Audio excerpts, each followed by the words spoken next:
Hey guys, what's up? Chili Sports Cards. Today I'm gonna be talking about a couple things.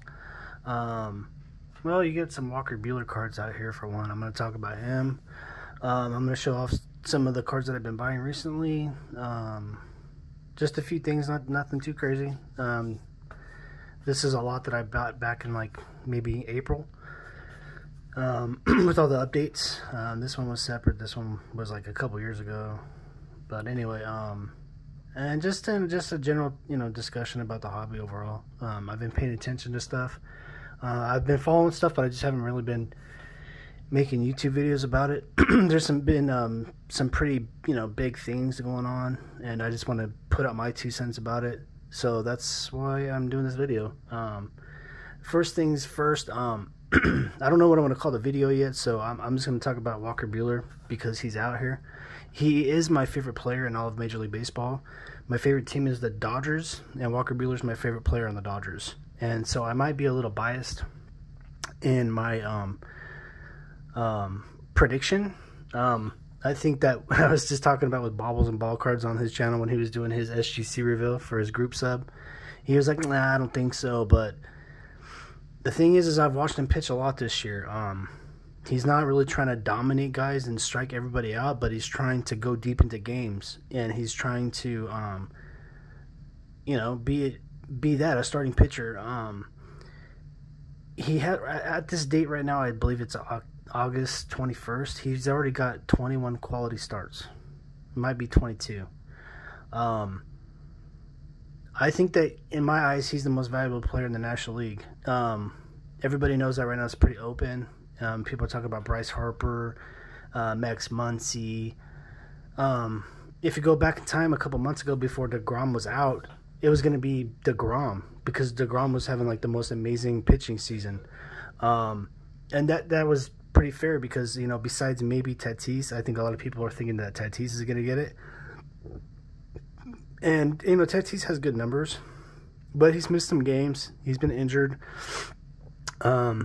The Padres are not going to make the postseason. They're not going to beat the Dodgers or the Giants. They're going to fall short.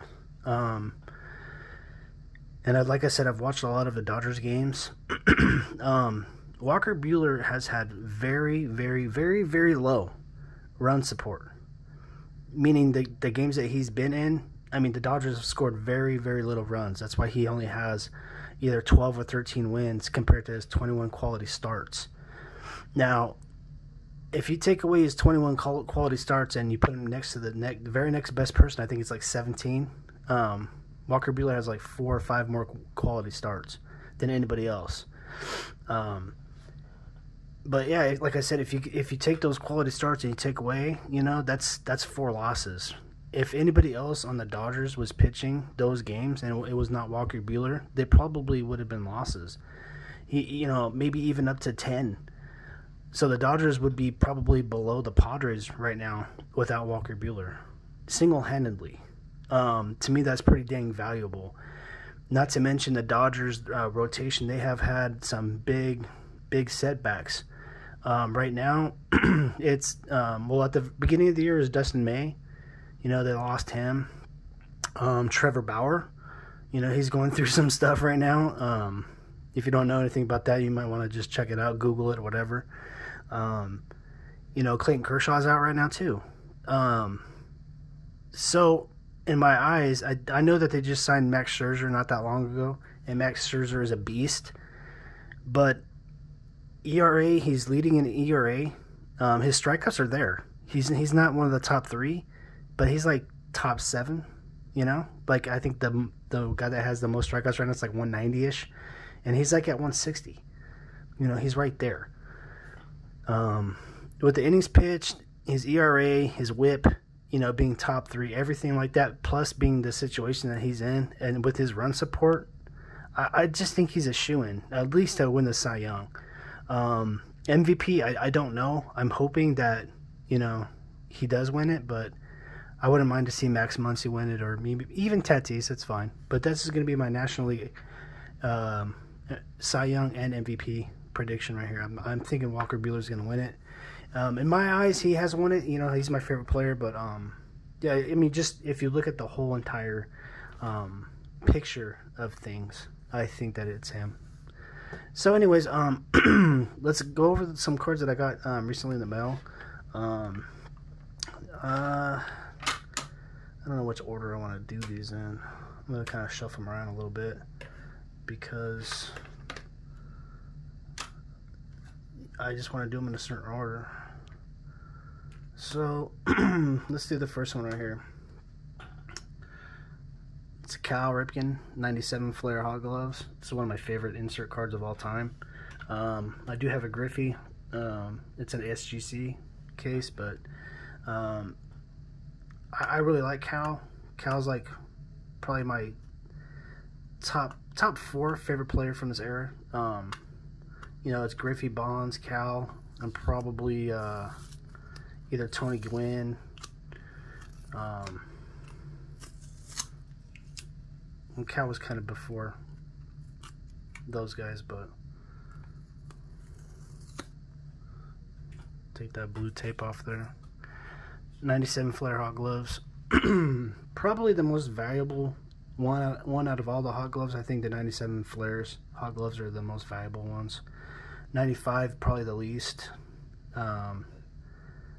96 is going to be pretty valuable, and there's also a couple other years. There's an 06 and an 01. But this one, just with the flames on the top, is so cool. So, let's see if I can change the lighting in here a little bit. I just really like this card. It's really cool. I noticed that some of the flame right here isn't perfect. I don't know how it would grade if I sent it in, but probably anywhere from a 6 to an 8, 8.5 maybe. You know, it's a die cut, so these things are kind of hard. Let's put that card right there.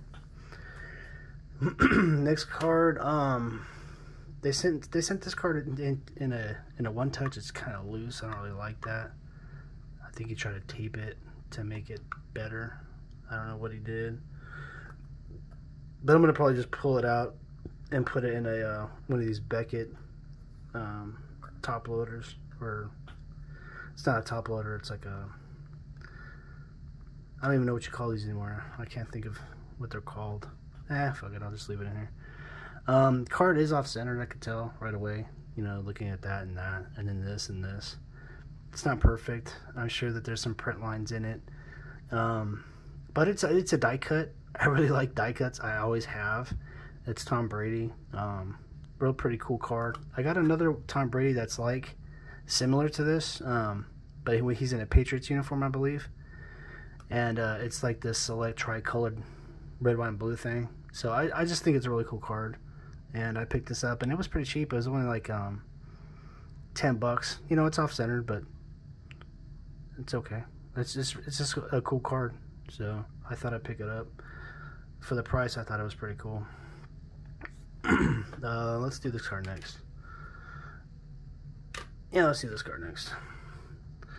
Bowman's Best Refractor. It says Franchise Best, King Griffey Jr.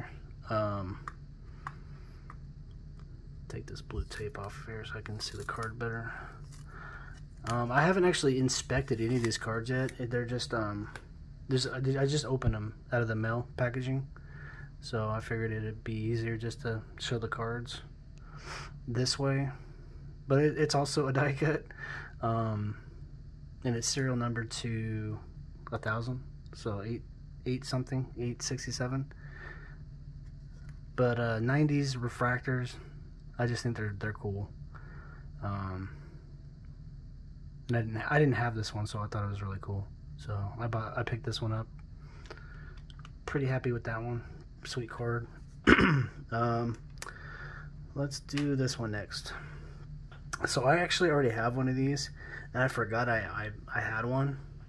But it's a 95 Flair Hot Glove, King Griffey Jr. It looked pretty good in the photos. I didn't realize he was going to send it to me in a big screw down like this.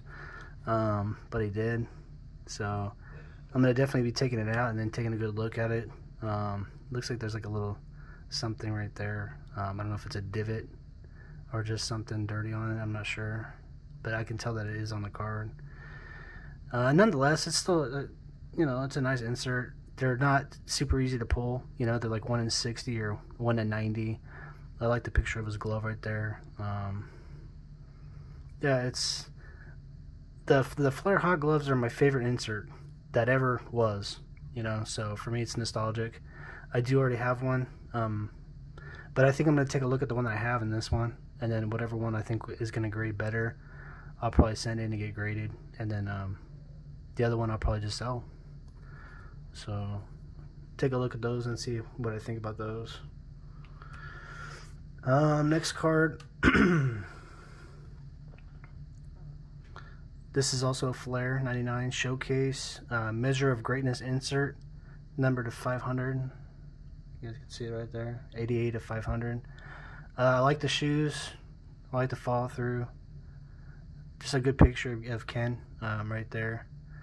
And in the background, it has all these words that they're actually players' names: Nolan Ryan, Christy Mathewson, Willie Mays, Hank Aaron, Reggie Jackson. All these names, and it says Measure of Greatness. So it's kind of cool, I guess. This is all kind of like rainbowy refractor, the letters. You guys can see that.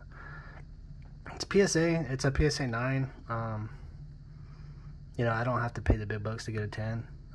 Look who it came from. PWCC. Yeah, I don't remember exactly what I paid for it. I think I paid like $70. Like I'm not too sure. I don't remember exactly, but I thought it was worth it. I think that the 90s serial number, you know, 1,000 or lower, you know, PSA. I don't think you can make a wrong move with that. I think they're cool. Yeah, that's what I like. You know, it's a card I didn't have, and I liked it, so I picked it up. I don't care that it's in a PSA. That's fine. I prefer SGC, but it's all good. It's a nice card. So put that one on top of the 95. The other two cards, we'll just go in year order. How about that? 96 Flair Hot Gloves, Ken Griffey Jr. I do remember what I paid for this card, and you know, it's a die cut. It's not going to be perfect, but it actually looks a lot better than a lot of them that I've seen. A lot of them you can see a lot of white up here and up here and right here, but this one looks pretty clean. You know, I think it will grade an 8 or higher. I don't know what it might grade, but I have to take a good look at the card first. This is also a die cut. A lot of die cuts in this order, or in the last. These are all the cards that I've bought in like the last 3 months, maybe even 4 or 5 months. I haven't bought any cards whatsoever, so you guys are seeing all the cards that I bought. But yeah, you know, this is just one of my favorite inserts of all time. I like this card, and I'm pretty happy to own it. So there's another one, another Flair Hot Glove, Ken Griffey Jr. This one's a 1996, and I already have a 97, so I'm just working on the set. I think actually this completed my set for the Flair Hot Gloves. So actually no, this one did. Flair. It's actually Flair Legacy, which is Flair Hot Gloves, Ken Griffey Jr. It's a pretty cool card because it's got this game used ball right here, which I think is pretty cool. It's a thicker card. I know a lot of people don't know about this card. I think only 2 or 3 have sold on eBay in the last 2 or 3 years, so it's really rare. There's just not a lot of these cards out there. So, I mean, if I put it next to these two, or next to this one, you know, he's in a Cincinnati uniform right here.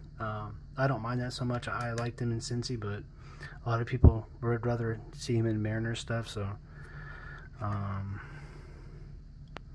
yeah, die cut. Die cuts aren't the easiest, you know, to grade, so I don't recommend doing it. But if it's for your PC guys, and you know it's not something you're trying to, you know, sell and you just want to keep, and you don't care too much about the grade, then it's all good, you know. And I'm not worried that if it, you know, doesn't get a 9 or a 10. If it gets an 8, a 7, I'll be fine with that. That's fine. So that's gonna do it for the order as far as what I've been buying the last few months. Some of this stuff I barely opened up today, like this one right here, the Screw Down, the Tom Brady. These ones I opened up maybe about a month ago or so. So, what else do I want to talk about? I want to talk about the grading. I sent in a PSA order in March. Haven't got it back yet. I wasn't expecting to, but it's still in the same same process. Step 3. If I would have used SGC, I could have got those cards back, 5-6 times easy by now, I'm sure. So it just goes to show you that SGC is pretty awesome. PSA, the cards, the 10s do sell more, and it's obvious, but is it really worth it to wait that long? I don't know. I don't think so. I would rather get my cards back sooner. But if you're gonna get a 10, it might be smarter to use PSA. Just depending on the card, if it's a more valuable card and you're willing to pay more extra money to get it, sent back faster to you, then sure. But I don't think that most cards fit in that category. Most cards are fine to send into SGC, in my opinion. So yeah, I still feel like SGC is the best out there as far as the grading companies all around. So yeah, that's all I gotta say about it right now. What else? Tops. Anything MLB licensed, as far as baseball goes right now, it's Topps, and that's gonna be going away. I guess Fanatics created or bought another company that ended up getting Topps and the MLB licensing, all that stuff. I guess it's supposed to be going away in 2025. I don't I don't like it, because I think that Topps didn't even know what was going on. I think Topps was going to go public as far as stocks, and they were going to merge with another company, and it was going to make Topps really, really wealthy. I think they're going to be like a $3 or $4 billion company. I don't know what they're worth now, but yeah, it's going to be unfortunate when it's 2025 and we cannot buy Topps licensed baseball cards. Topps has been making cards now for 70 years. It's unfortunate. I haven't said a lot of great things about Topps over the years, but I have been honest with everybody about my opinions and what I like and what I dislike. I do really think that Topps has something for everybody as far as what you can buy. Like the older style cards, like the Heritage, the Allen and Ginter, even the Gypsy Queen. You got a little tarot card action thing in there, different designs. You buy what you pay for. You know what I mean. You get what you pay for with Topps. So like, if you really want those big, thick RPAs, if you want to get like the Diamond Icons or the Inception, the higher stuff, then you can buy that. Or if you want to get a mid-grade stuff, you can get Gold Label. You can get Topps Finest. Topps Chrome, Chrome Update. If you want to go a little higher end, you got the Sapphire. So I like Topps in that way, because they have so many different products, and they have something for everybody, especially for everybody's taste, I think. And I think they did a pretty good job in doing that. I feel like quality control wasn't as good as it could be. Print runs have been increasingly steadily since 2019, which is probably a bad thing. I don't know what's going to happen between now and then, because they know that time's running out, and I think they're going to try to make as much money as they can. So I think they're going to print. They're going to probably print a lot. So I would probably not, I don't know. I mean, I don't want to give anybody advice out there. I think that just be careful, about what you're buying right now, from now and then, and especially in baseball. Do what you want to do. Enjoy the hobby. Buy what you like. Collect what you like. But things are changing. I don't know if whoever takes over is going to be as good as Topps. And Panini also. Panini's been really good with basketball and football, and I think that they lost the license for that. So this new company, I don't even think has been named yet, is going to be taking things over. So I don't know what's going to happen with the market. I wish that you know, these the Players Association and MLB, they would care about what the people in the hobby think, but they just decided to, you know, sell it from under Topps' nose, sell it from under Panini's nose, the licensing and stuff, to make these cards. I think that Topps might still be able to make cards, but like, say this card for example, you know, like how Panini's making baseball cards now, they might not be able to put the team, or maybe even the player. I don't know, because it depends on the licensing, and how it all works. I'm not too sure, but you know, if Topps still makes cards, I'll probably buy some. We'll just see how it goes. You know, Topps might sell to Fanatics, and Fanatics might just use Topps, you know, storage and inventory and resources, and hire a bunch of Topps guys. You know, I don't know if that's going to happen or not. I'm not sure. I would imagine they would, because they're already set up for it. But I don't know if that's possible. I don't know if Topps is willing to do that. So, I just don't know. I don't know if anybody does know, but time will tell, I guess. So I'm not too happy about the whole thing, you know, like I said, but I guess it's a time that for maybe improvement, you know, maybe they can, make some different stuff that we've never seen, open our eyes to new possibilities. You know, we'll see how it goes. I wish I could say I was looking forward to it, but I'm not. So that's just my stance on how I feel about it. So I think that's gonna do it, guys. I'm gonna end the video right there. My golf game is getting better. I'm gonna start concentrating on that a little harder. The weather's getting a little nicer, so cards they're still around, and I still like them, but I'm just not into them as much. I'm actually watching more MLB games instead of just collecting cards. So like I've watched the Dodgers a lot this year, and I've been having a good time doing that. So the cards are just like a little extra thing for fun, I guess. So anyway, I'll talk to you later. Have a good day, and thanks for watching. I appreciate it. That'll do it. Bye, guys.